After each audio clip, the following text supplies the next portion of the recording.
All right.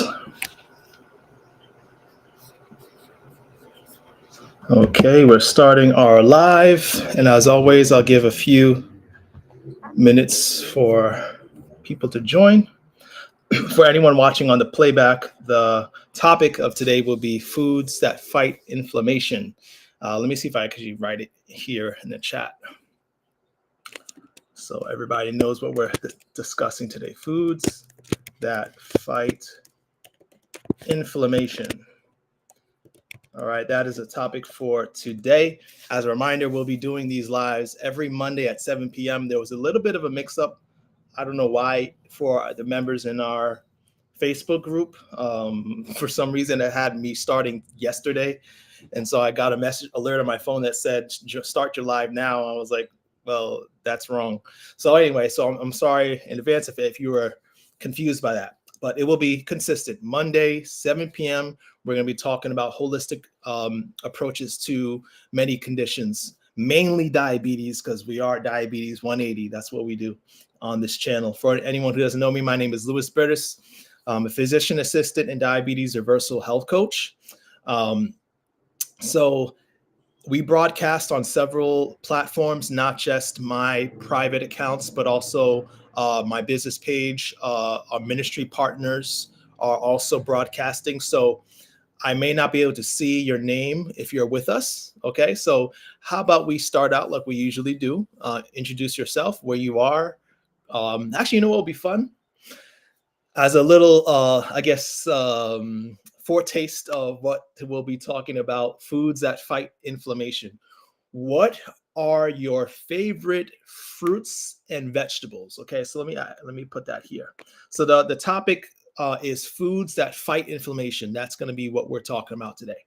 All right, and just as a kind of warm up, I'm kind of curious. What, for those who are watching, what are your favorite? I'll type the question here. Fruits. I should say fruits, vegetables, as well. And let's throw also herbs and spices. Okay, herbs/spices.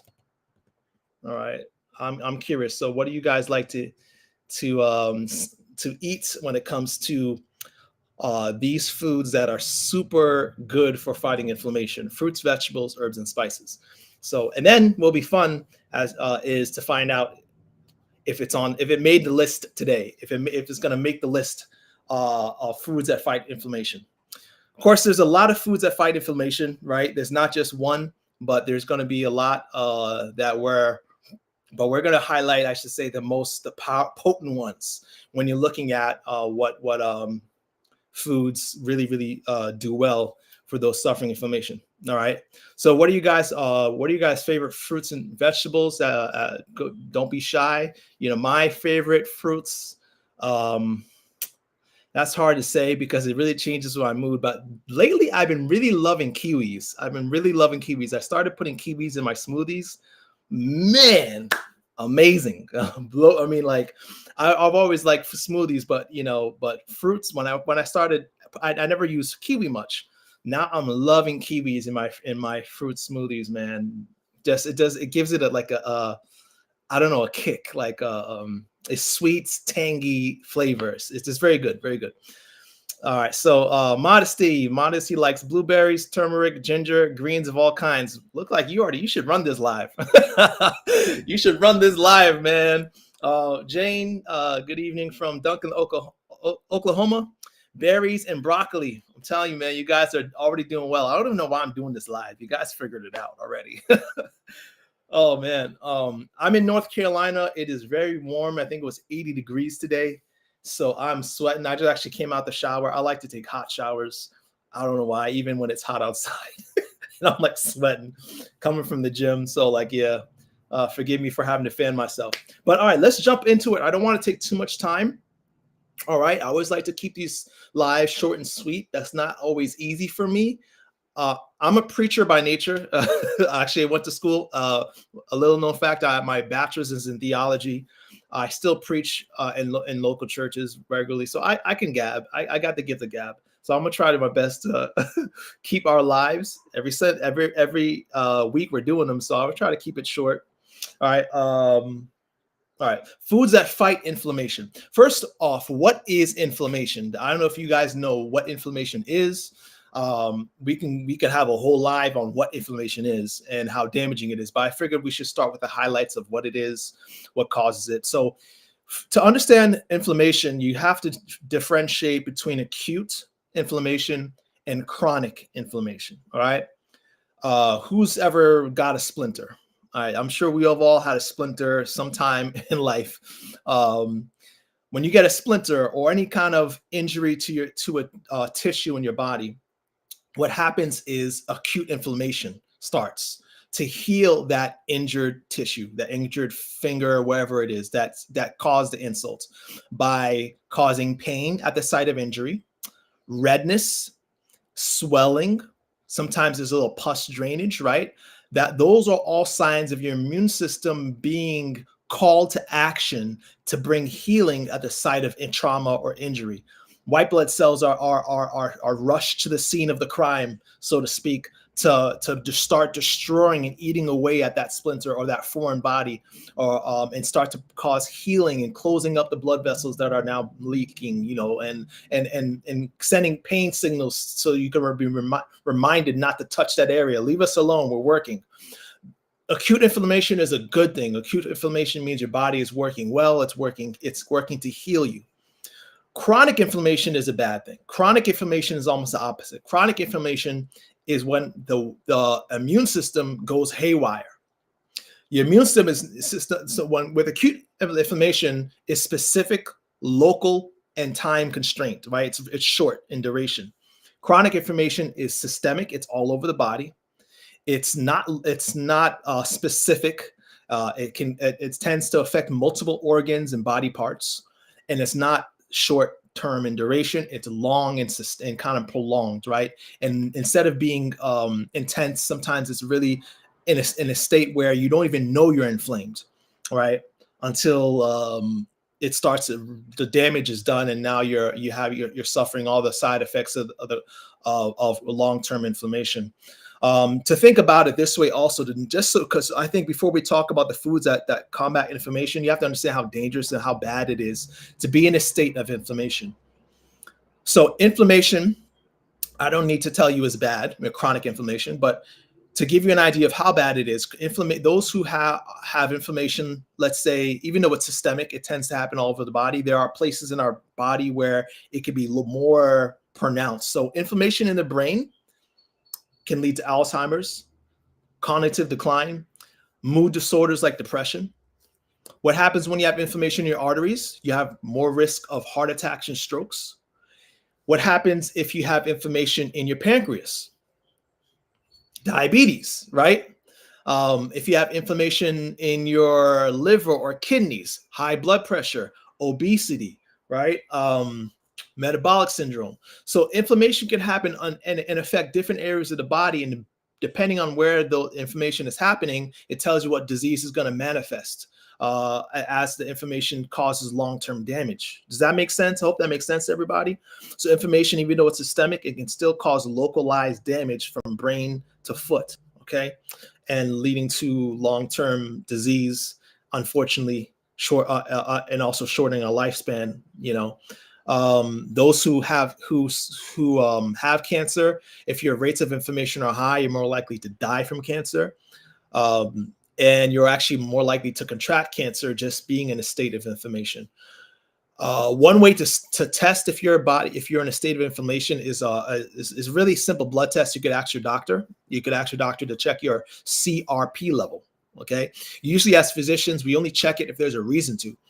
But a healthy CRP level is 1 or less than 1. And anything greater than 1 shows you're in a state of inflammation. So you can easily ask your doctor to check your CRP. That stands for C-reactive protein. And it's something that can be done easily at any doctor's appointment. Say, hey, I want to know if I'm suffering, if I have any state of inflammation going on, ask for CRP level by your doctor. All right, so what about the foods that fight inflammation? All right, it's so important to know. So in this is so fun to talk about, because you see, in modern medicine, we focus on a pill for every ill, right? If you have high blood pressure, take a pill for your blood pressure. If you have high cholesterol, you take a pill for your cholesterol. You know, if you have high blood sugar, take a pill for your blood sugar. But foods, however, foods are like smart devices. They do more than one thing. They heal, they uproot the very cause of the condition, which is often inflammation. Okay, foods are a big part of not just combating specific disease, but all diseases.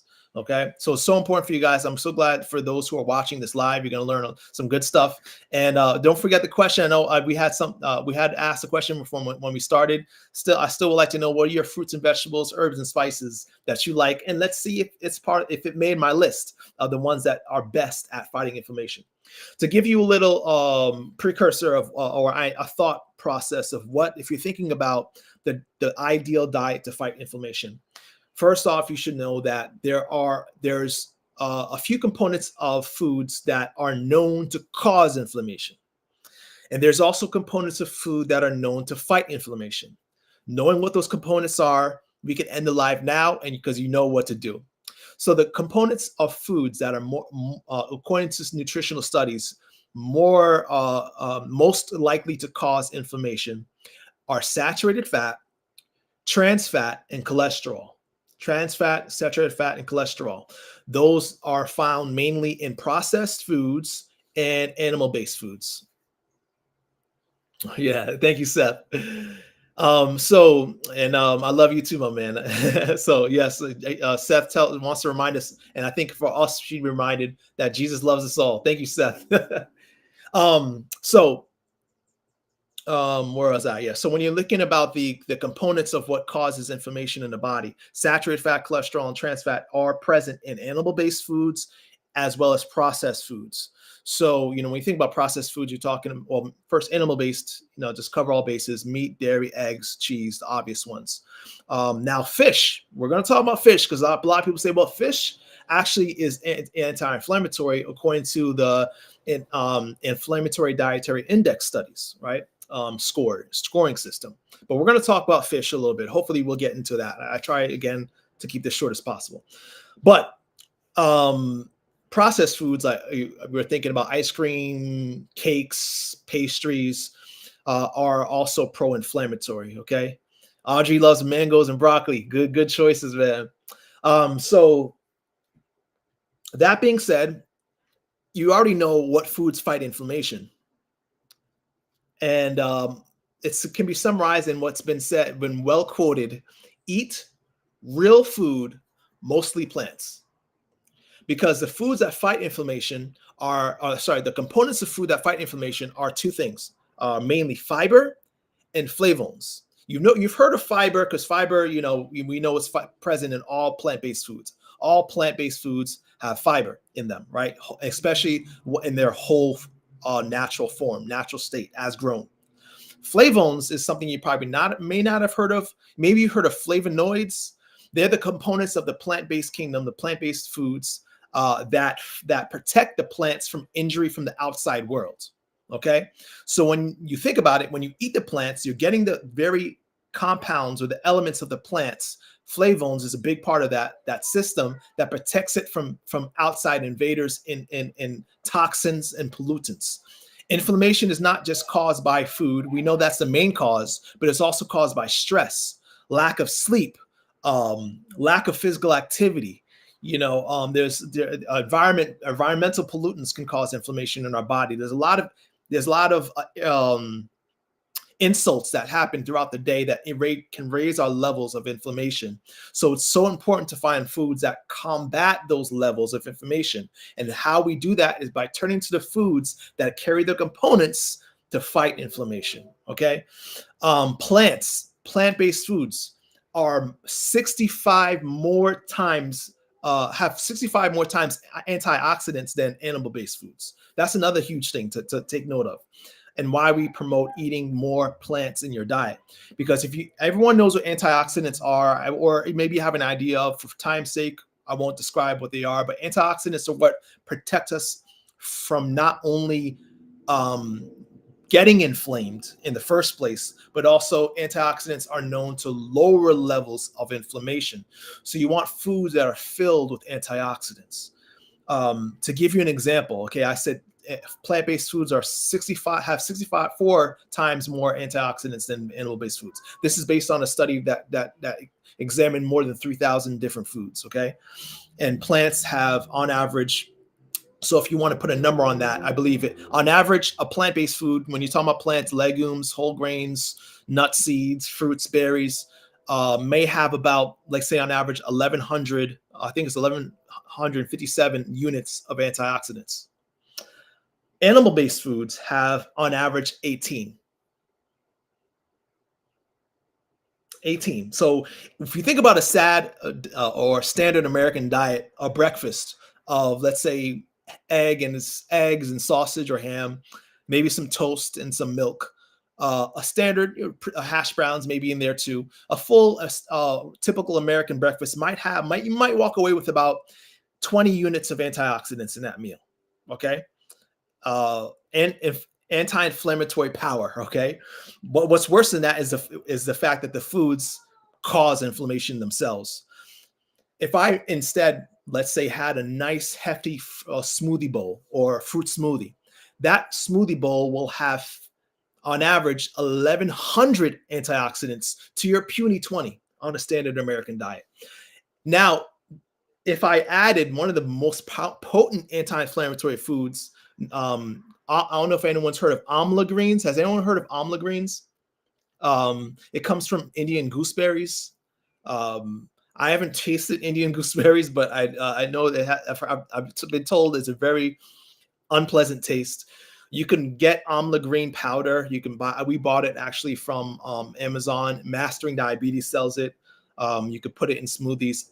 Amla green, okay, is the first food up on the list for one of the foods that are super good at fighting inflammation. Amla greens. If I were to add amla greens to that smoothie that has 1,100, let's say, antioxidant units, now that smoothie has 2,500 because amla greens carries about 1,500 units of antioxidants it by itself.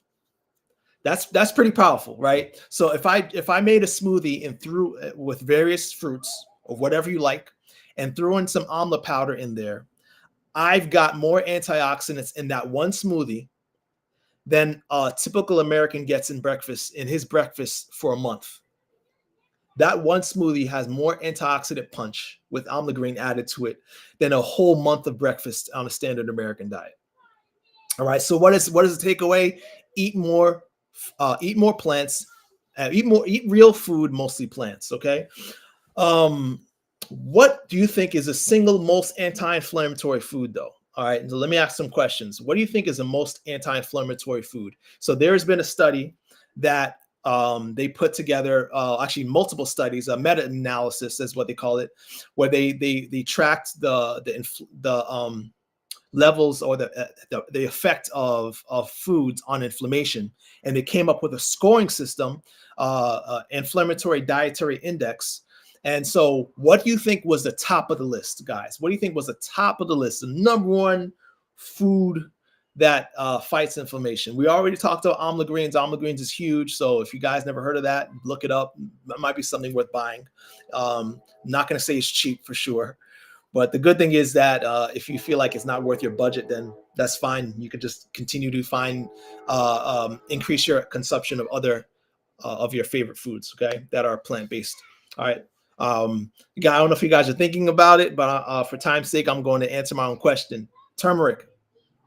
Turmeric is the most anti-inflammatory foods according to the Inflammatory Dietary Index. So turmeric is huge. One way you can boost even make it stronger, more effective, is to add black pepper. So if you're shopping for turmeric, you can actually just buy curry spice. It usually has some black pepper in there. So that actually serves as a medicinal effect to boost the absorption of turmeric by something close to 2,000%. So turmeric is very potent. It doesn't take much. You only need maybe a fraction of a teaspoon a day of turmeric. Okay, you don't need to load it up. Just a little bit of turmeric can go a long way for reducing inflammation. I tend to prescribe it. I shouldn't say prescribe it, recommend it to my patients who are suffering arthritis, or and they say it works wonders. It doesn't work right away, but you got to take it every day. Okay, taking it every day consistently.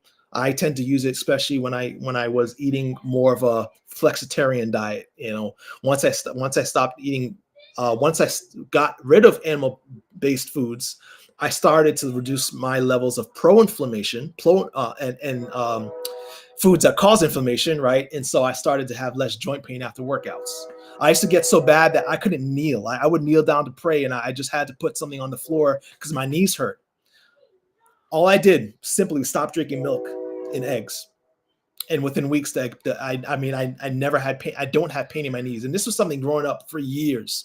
Like I was sitting in a car, long car ride as a young teenager. I grew pretty fast. It probably has to do with how fast I grew, like 5-6 inches in 1 year. But I always had knee pain. It wasn't until I started getting rid of animal-based foods that my knee pain is gone, because I stopped eating the things that cause inflammation. All right. Oh, good question, Audrey. Can you put it on anything? Yeah, you could put it on. You could put it on anything. Absolutely, right? Pill form, yes, pill form. If you're getting turmeric in pill form, make sure it's not there's not a lot of additives. You're trying to want to get it encapsulated and it's pure turmeric. It's fine. That'll be fine. If you want to supplement with turmeric, absolutely. But you just got to make sure the ingredients are pure and that, it's coming from a trustworthy source. But turmeric is cheap. It's actually cheaper just to buy the spice from the grocery store, right? I mean, like, I don't know how much it costs. I forget. But I'm always stocked with turmeric, and it's very, very cheap. And I like throwing it on broccoli, roasting vegetables. I throw turmeric on there, rice, quinoa, salads. I've even put turmeric in my salads.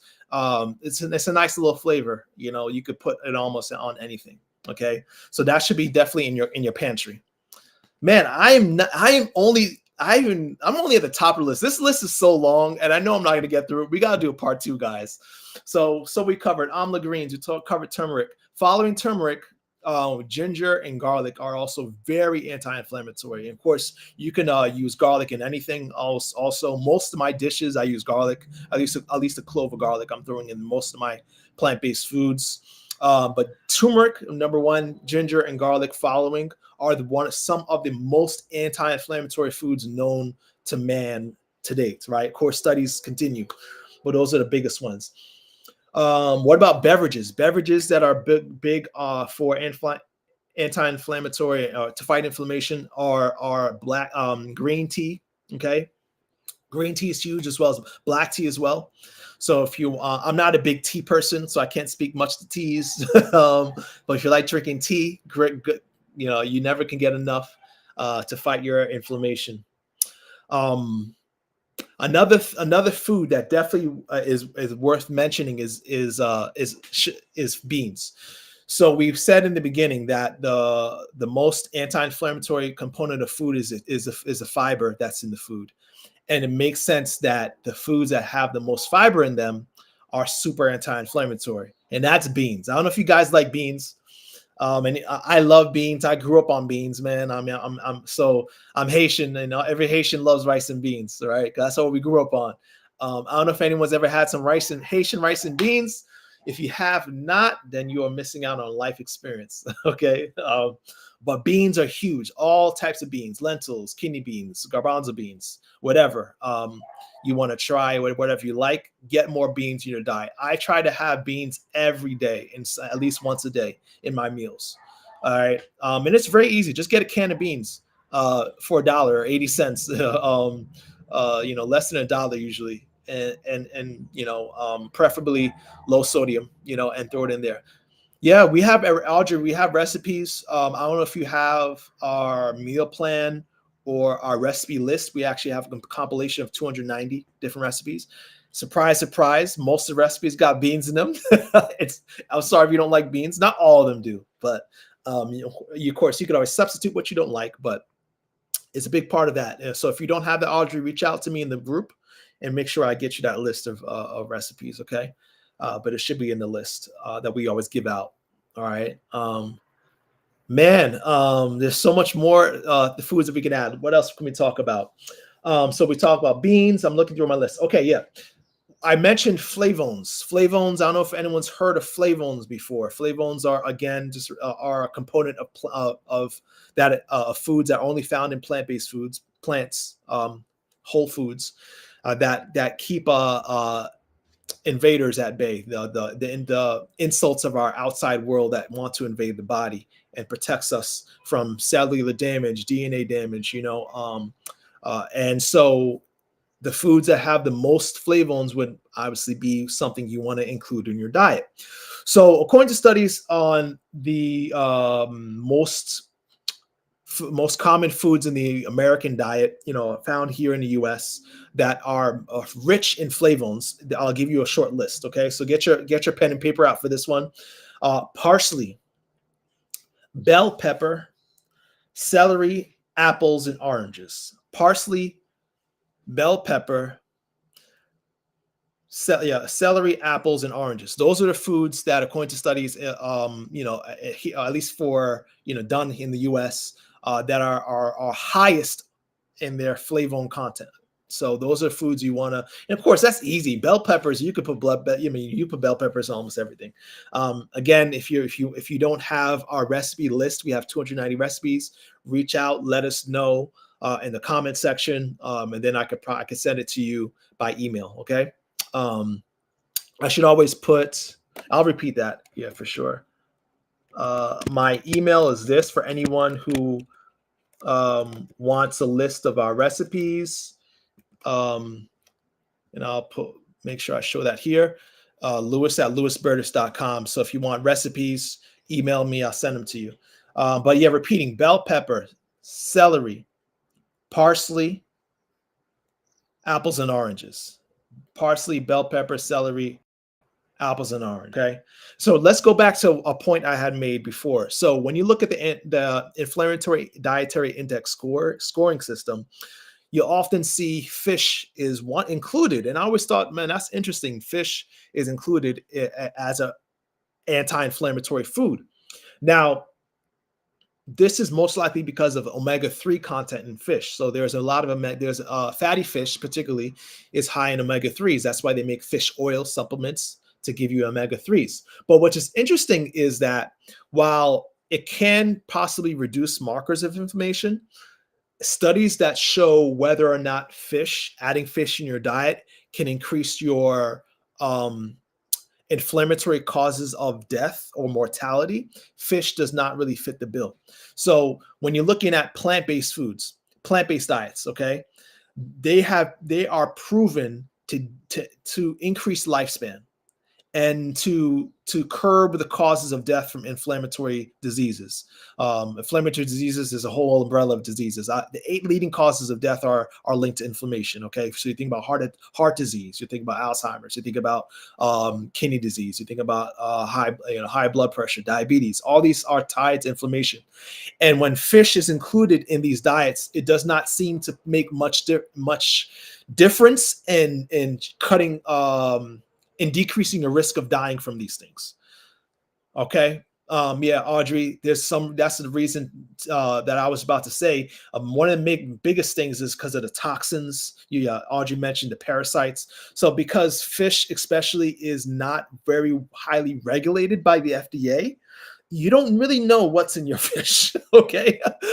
So even though, and see, we have to understand that health, and this is why I love the idea of holistic health, health is more than just an isolated part of a food, right? Health is a sum of its parts. If you want the health benefits from a food, then you have to take the sum of every part of that food, right? Okay. If you isolate any healthy food, you can make a poison.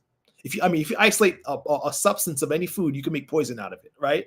So you need to make sure that you're eating whole foods in its complete form and looking how that whole food affects your whole body. Okay, this is why we encourage, especially our diabetics, to stay away from fish, and stick with plant-based sources. If you really need to, you feel like you're not ready to quit on fish, that's okay. You have to move at your own pace. But to decrease your chance of developing and also to increase your chances of reversing diabetes, especially you want to limit or eliminate fish, because the fat content in that food particularly makes it hard to reverse insulin resistance. Okay, we're not going to go too much into that.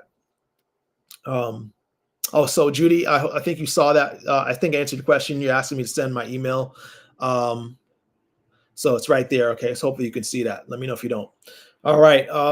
So a couple other things I wrote down that are honorable mentions for anti-inflammatory foods. Goji berries. Has anyone ever heard of goji berries? Goji berries? Anybody? I have not.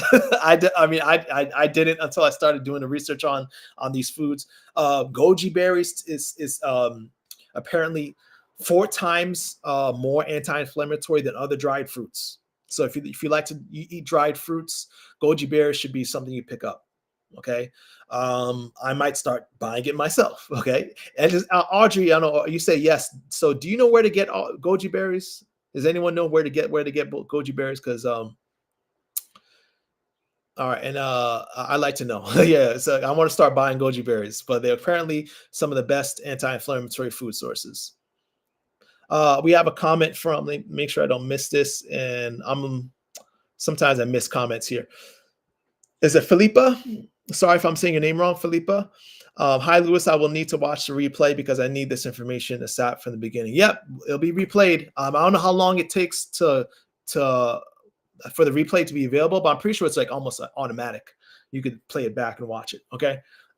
So yeah, and you're watching on Facebook. Yeah, it'll be available. So another thing, but berries as a whole, the whole category of berries is huge for if you're looking for anti-inflammatory power. I love blueberries, particularly. I eat blueberries every day because I eat oatmeal every day, and it goes well together. Also, often in my smoothies, I'll throw blueberries in there. But if you like berries, berries are huge when it comes to fighting inflammation. For a long time, blueberries was actually thought to be the most potent anti-inflammatory food. That was until they came up with sophisticated methods of testing foods' anti-inflammatory abilities. So for a long time, blueberries was on top when they thought about antioxidant power, because it has something like, we talk about antioxidant units, right? Amla green, I think, was 1,500 units of antioxidants. Blueberries is a lot too. I can't remember how much. I don't want to say it's 1,000, but it's pretty high. It has a lot. Blueberries is great, but berries as a whole, goji berries is the best. All right. So we're coming to. I'm going to try to wrap this up. Tomatoes is good.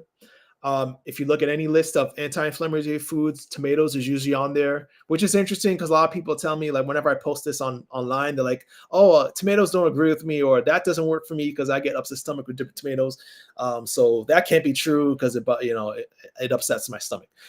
Everyone's different, right? You might have a food sensitivity, and that's what's lovely about nature, God's green earth. He's given us so many choices. Okay, if one doesn't agree, go find the other 3,000 other foods that you can eat. But tomatoes, if you can tolerate it, tomatoes, tomato paste, tomato juice, however you like your tomatoes, you can get anti-inflammatory power from them. All right, so eat more tomatoes. There was actually for a time, they were, just to give you an idea of how potent tomatoes are for anti-inflammation. There were researchers who were trying to figure out how to use tomatoes as a replacement for aspirin, to basically extract the potency of a tomato to replace aspirin for its anti-inflammatory effects. Okay, so it's very powerful. Broccoli is our next up. Okay, so we're talking about vegetables now. I don't know, it's tomato a fruit or a vegetable? No, but I'll leave you guys aside that. But another vegetable that's really effective at fighting inflammation is broccoli. Broccoli is huge. I'm going to actually list all the benefits of broccoli to encourage you. All right, and this will be the last one we're going to mention, okay, for the night. So broccoli, according to studies, and of course, this is actually probably true of a lot of, if not all, the cruciferous vegetables, right? So you're looking at Brussels sprouts, kale. I'm sure all these have the same benefits, but broccoli, for some reason, is well studied, okay? So broccoli has been known to prevent DNA damage and the spread of metastatic cancer. defend against pathogens and pollutants, prevent lymphoma, boost liver detox, target breast cancer stem cells, and reduce the risk of prostate cancer progression. So there's even a point where they've thought about using broccoli as chemotherapy. Okay, it's that powerful. Okay, you should be eating broccoli. Period. All right, I don't care if you don't like it. You need to eat your broccoli, all right? But also any cruciferous vegetable. So if you think about the whole family of cruciferous vegetables, there's a specific component that makes it that makes up its health benefits, and that's the I always say this wrong. Sulforaphane. I think that's how you say it. Sulforaphane. It's a component of the broccoli and all cruciferous vegetables that you don't find in many other vegetables. So this component, so sulforaphane, is found mainly in cruciferous vegetables and makes it so potent when it comes to benefiting you in health wise. Okay, just a tip about broccoli too. All right, I think it's important to highlight, when you heat up broccoli, it actually destroys the enzyme that produces sulforaphane, and so if you want to make sure you still have all the benefits of the broccoli, then you want to make sure that the enzyme is not destroyed. Very simple trick. I know you're thinking, well, Lewis, are you telling me to eat raw broccoli? Because I'm not down for that. I ain't trying to eat no raw broccoli. That's fine. Me neither. But you could either buy them chopped or cut and then cook them, because when the broccoli is cut, it's the same idea when you chew the food. Once you break it and cut the cruciferous vegetable like broccoli, the enzyme is actually activated. It's like you spark up the enzyme, and now the sulforaphane is being produced. So if you're going to buy it whole, if you're going to buy a whole broccoli and you're going to cut it at home, they say to wait about 40 minutes after cutting the broccoli, before chopping it up, before you cook it. So you could chop it up, wait 40 minutes, and then cook it. If you don't have time to wait, then go ahead and just buy it pre-chopped, right? Not frozen, because if you frozen cruciferous vegetables or like broccoli, they actually cook it before they freeze it. So, and then the enzyme is destroyed. So does I hope that makes sense? All right, for broccoli, cut it, get it pre-cut. There's other tricks you can do, like mustard powder. So mustard, the plant mustard is a cruciferous vegetable. You can get mustard powder, right? It's going to have the enzyme in it. So by putting the mustard powder on your vegetable, you can re-add the enzyme to the food and activate the creation of this compound with all its health benefits. All right. So in closing, guys,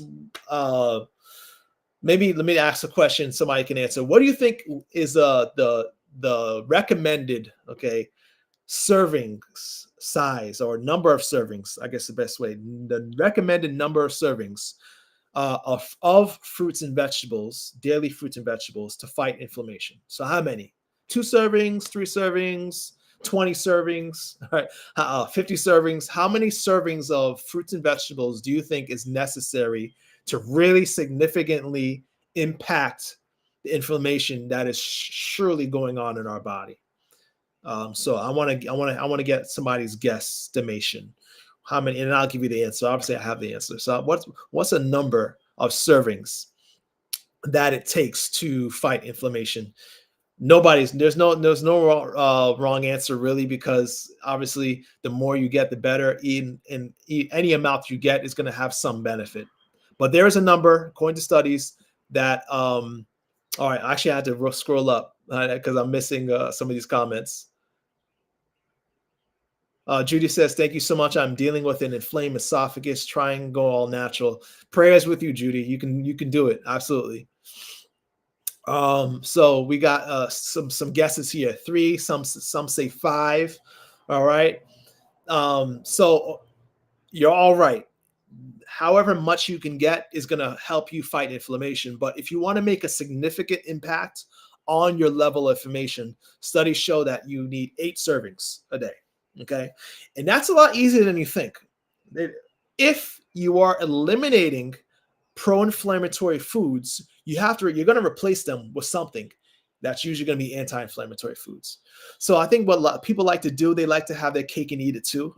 Literally, I'm gonna have my cake and but I'm gonna drink a smoothie to balance it out, or no, just don't eat the cake at all. Get yourself some smoothie, make yourself a nice smoothie. You probably got 5 servings of fruits right there. And then, have yourself a salad for lunch, and some rice and beans, maybe some oatmeal. And you probably got right there 12 servings of fruits and vegetables, okay? It's not hard, but let that be our goal, okay? 8. I want to get 8 servings, whatever serving size is for that particular food, right? Maybe a cup of fruit or just one apple is a serving, right? Try to get 8 servings in a day. You think you can do that? You can do that. I believe in you. Who thinks they can do 8 servings a day? Before we close out, I want to see if you guys think you can do that. I know for sure it's something I strive to do every day. I got to count how much I get one day. I'm not sure how many fruits and vegetables I get in a day, but it's very doable. It's very doable. 8 servings a day should be a goal that you set for yourself from now on. Okay. And then what you do slowly as you're increasing the amount of healthy foods you're eating, guess what you're doing? You're naturally going to crowd out the less healthy foods because you can only eat so much in a day. So I like that method more than trying to eliminate unhealthy foods. It's elimination by increasing the amount of healthy foods, right? You're going to eliminate the amount of bad foods you have in your diet. So I hope you guys learn from this. Mark your calendar. Every Monday, we're going to have a live on another topic. I haven't figured out what we'll talk about Monday, but next Monday, I should say, but I will advertise it in our groups on Facebook by Thursday. If you're not a part of our email newsletter, because I email everybody usually 4 days or so before the live to remind them. And the day of, I send them a reminder out. So if you want reminders and also announcements of what the topic is going to be, then my email is right there. All right. So I hope you guys wrote it down. Email me, and then I'll respond with a sign up form so you can get notifications. All right. So as I always say, beloved, I pray above all things that you may prosper and be in good health, even as your soul prospers. See you next week.